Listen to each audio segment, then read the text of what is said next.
My name is Jaina Bedam. I am studying in 4th class. కొంతకాలం తరువాత శివపార్వతులకు మరో కుమారుడు కుమారస్వామి జన్మించాడు. కుమారస్వామి కొంచెం పెద్దయ్యాక నెమలిని తన వాహనంగా చేసుకున్నాడు. ఒక రోజున దేవతలంతా పరమశివుని దగ్గరకు వచ్చారు.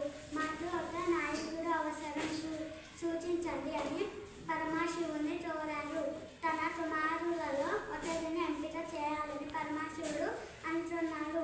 అందుకోసం వారిద్దరికి ఒక పరీక్ష పెట్టారు. అందులో గెలిచిన వారు మానవుల సమస్యలను పరిష్కరించే గణనాయకుడు అవుతాడని చెప్పారు. పిల్లలను పిలిచి ఇద్దరు వెళ్ళి ముల్లోకాల్లో ఉన్న అన్ని నదుల్లో స్నానం చేసి రావాలి. ఇలా చేసి ఎవరు ముందుగా తిరిగి వస్తారో అతనే గణనాయకుడు అవుతాడు అని పరమశివుడు తెలియజేశారు. తండ్రి మాటలు పూర్తి కాకముందే కుమారస్వామి ఆతృతతో తన వాహనం ఎక్కాడు.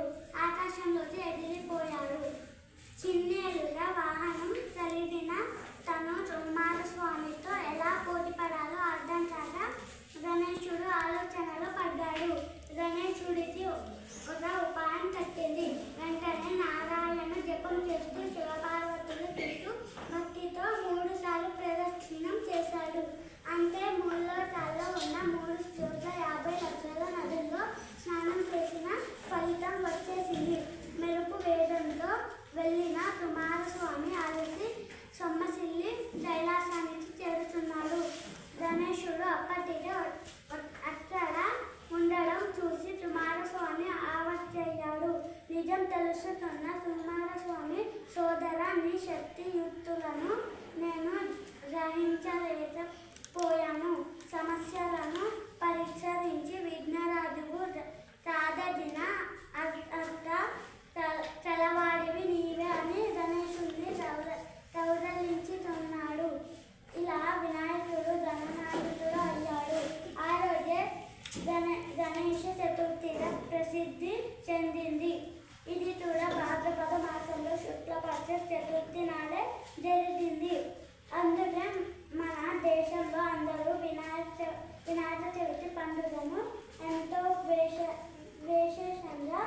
విశేషంగా జరుపుకుంటారు.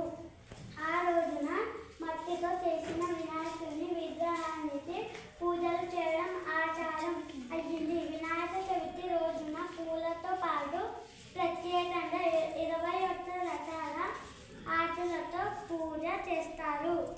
వినాయకునికి ఇష్టమైన ఉండ్రాలు, లడ్డూలు, తుడుములు, పండ్లు నైవేద్యంగా సమర్పిస్తారు. గణపతి నవరాత్రి వేడుకలను గొప్పగా చేస్తారు. తర్వాత వినాయక విగ్రహాలను ఘనంగా ఊరేగిస్తారు.